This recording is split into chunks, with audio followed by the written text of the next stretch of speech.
I often get asked about what I would recommend for people to start their home gyms, so I wanted to take time to go through a video on what I would recommend, on the thought process and with some of the things that you should consider when going to start your home gym based on space, budget, needs, preference, and even your personality style. I want to talk to some of the things I like and what I would do if I were to do it all over again from my own perspective, so let's check it out.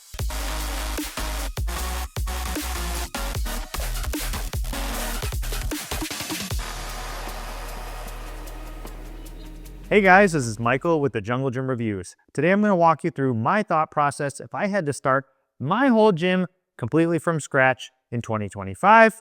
Some of the things I might mention specific products, other things I might mention product categories. But quickly I want to mention I'm only going to talk about my perspective, and this is highly subjective based on my own training style. But I at least want to give people the thought process and logical flow of things that goes into, hey, this is what I would recommend for how you should approach starting your own home gym.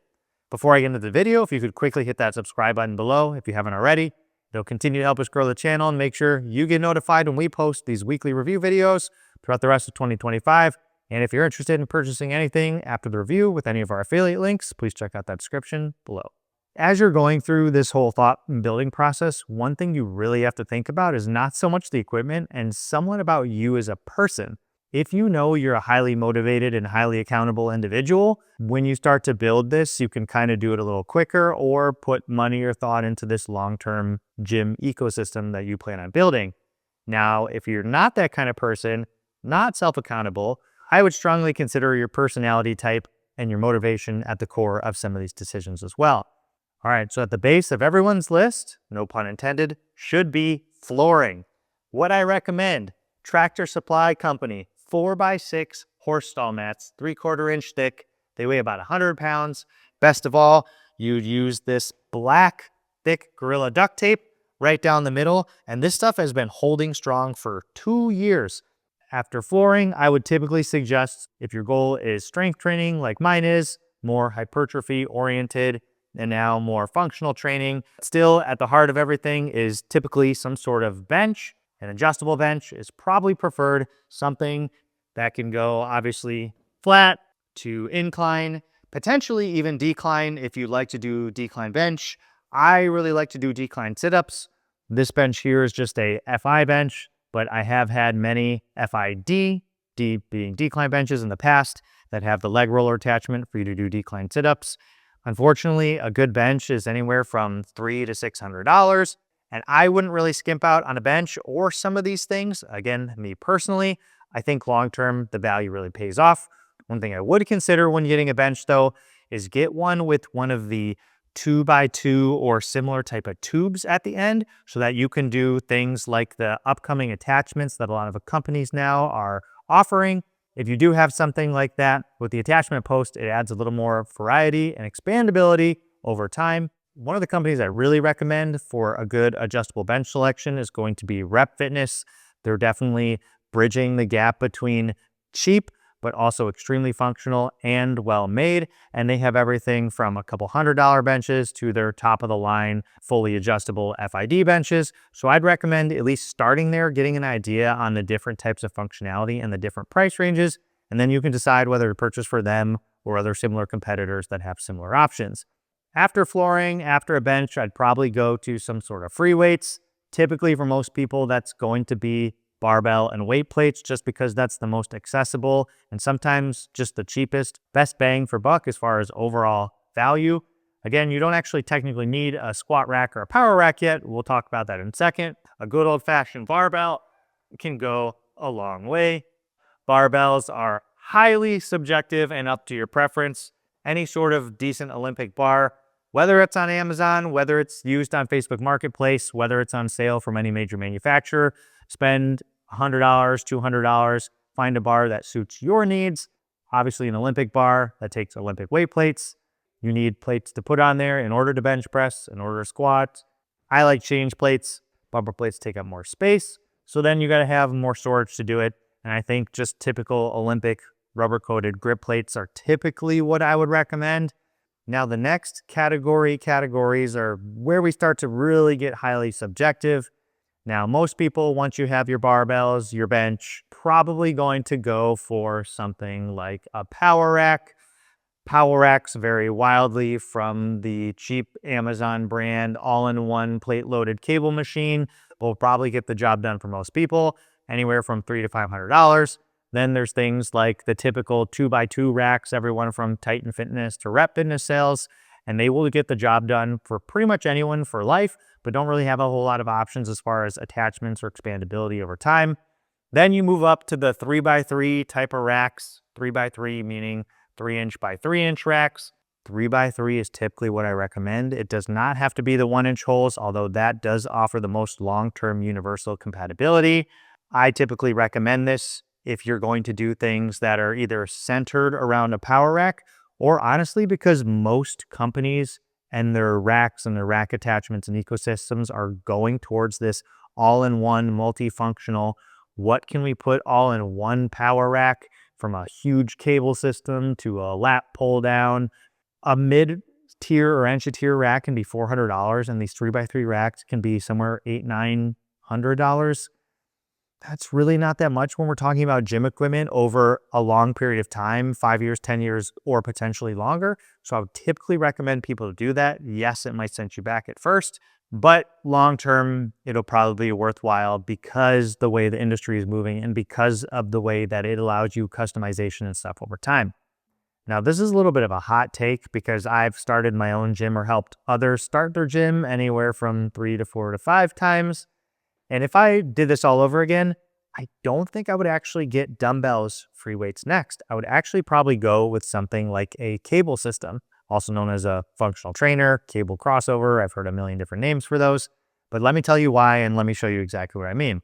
There's a couple different styles you can get. There is the all-in-one rack. This is really dangerous for me to be doing, but what I would typically recommend is what people usually think of when they think of a functional trainer, something with dual weight stacks, dual sides, that has a trolley system that can move things up and down. I would actually argue and try to vouch for someone getting something like this prior to dumbbells, fixed and or adjustable, because I find, at least in my training, cables are a lot more versatile and can pretty much do the exact same thing that adjustable dumbbells do, or dumbbells in general do, and more. So I would typically suggest cables. You can change the height, you can change the angles, you can quickly change the weight stack up and down. Things like this actually store in half that can be super narrow profile. I'm literally just talking about the concept of a functional trainer, and you can pretty much do anything on a functional trainer that you can with dumbbells, and I think even more. Personally, I like that resistance style just a lot more. But if dumbbells seem more up your alley, again, this is a little subjective. A good pair of adjustable dumbbells for a home gym will go a long way. I have probably what I consider to be one of the best, if not the best, adjustable dumbbells here in the original Pepin Fast Series dumbbells that go from 20 pounds to 120 in 5-pound increments. But there are just so many different types of adjustable dumbbells and so many different price ranges. Power blocks I see on Marketplace all the time. You can buy things new from many different manufacturers, Ironmaster, even the old loadable spin lock dumbbells. So much of it depends on your price, needs for durability, needs for space, all of those things. But adjustable dumbbells are another key centerpiece of your gym. Power rack attachments, as I mentioned, are probably going to be my next thing that I recommend, because that's where you can just go from this basics of adjustable dumbbells and free weights to now I can have all these crazy things like this built-in dumbbell storage. We have dumbbell storage trays. Oh, did I mention those plates you bought earlier? You could store the plates right along the uprights, so you're not taking up any other space needing a weight tree or anything. Barbell storage in the same vein, vertical barbell storage, it all kind of goes on here. And of course, some sort of pulley or cable system. Now you have a lot of options here that are already integrated into your rack, and you want storage shelves for dumbbells. And oh, maybe you want fixed dumbbells or kettlebells or attachment storage. Boom, there it is in the back. You can do something like that. This is where it gets highly customizable depending on your needs. Because you've bought that 3x3 rack, you can actually drop in the functional trainer later, the weight stack later, the lat pull down, the low row. later. These are essentially the same as your functional trainer that I showed you out there. Slide it up and down to be able to do everything you want as a cable pulley, cable crossover system with 2 arms individually and center mounted options for lat pull downs, center mounted options down low for low rows with adjustable foot plates. And because of all those attachments, you can get things like Smith machine attachments to add to 3x3 racks in order to simulate machines and a vertical fixed path. So the 3x3 ecosystem just allows for so much customization and modularity that I highly recommend that over time. But we're talking about this could be 6 months, this could be 6 years for you, but these things will still exist and still be available. The cool thing about this is if you step back and just look at the space, it's a very small footprint. Like we're only talking about 4 feet by 5 feet here. And I can put in a bench in here. I have my J-cups. I can put my spotter arms on the front, especially again, personality style.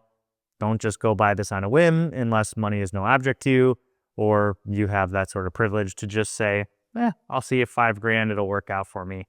Now that you've taken over your entire basement or garage with the aforementioned items, then you can move into your master bedroom with things like equipment. Things like a dual leg press and hack squat machine are great because it allows 2 movements. Clearly takes up a lot of space, but having machines, I think, ultimately is like where everyone really kind of wants to go when they have home gyms. That's why we have the all-in-one cable power rack systems, because it makes that most functionality and machine-like in a single footprint. But then the next best thing is actually having machines to do that. Leg accessories, more than anything else, seem to be really hard, at least in my opinion, to mimic just with cables and free weights. Chest presses, multi-presses, there's pendulum squats, there's calf raises, there's ISO rows from companies like Temple of Gains, so having things like that are great. And last, but certainly not least, is the cardio equipment. Something to allow you to sprint depending on what type of cardio you like. Jogging, running, if you like hiking, if you like stair climbing, and if you like big screens and TVs, things like steppers are a potential for you in your home gym. Now with these cardio pieces of equipment and the machines, we're now talking about a disproportional amount of price on these compared to things like your bench, your barbell, your weights, and your rack, which you can buy probably all of those things I just mentioned for the price of any one of these. The point is, over time, you can truly build home gyms to whatever you want. There are so many good options now in the home gym equipment space. And then once you've bought all your other strength training machines, I hope you've been keeping an eye on the numerous awesome manufacturers that make attachments and accessories and products. And you can build a nice storage wall or basically just have a collection of different accessories. Home gyms are great. I mean, home gyms are just really great because you can build it to exactly what you need and what you like. So guys, that's it for this kind of crazy video, my thought process and order of how I would put together my own home gym if I had to start from zero. As always, if you have any questions or comments, please leave them down below. I'll be happy to answer or at least try. This is Michael from The Jungle Gym Reviews. We'll see you next time. Take it easy. Peace.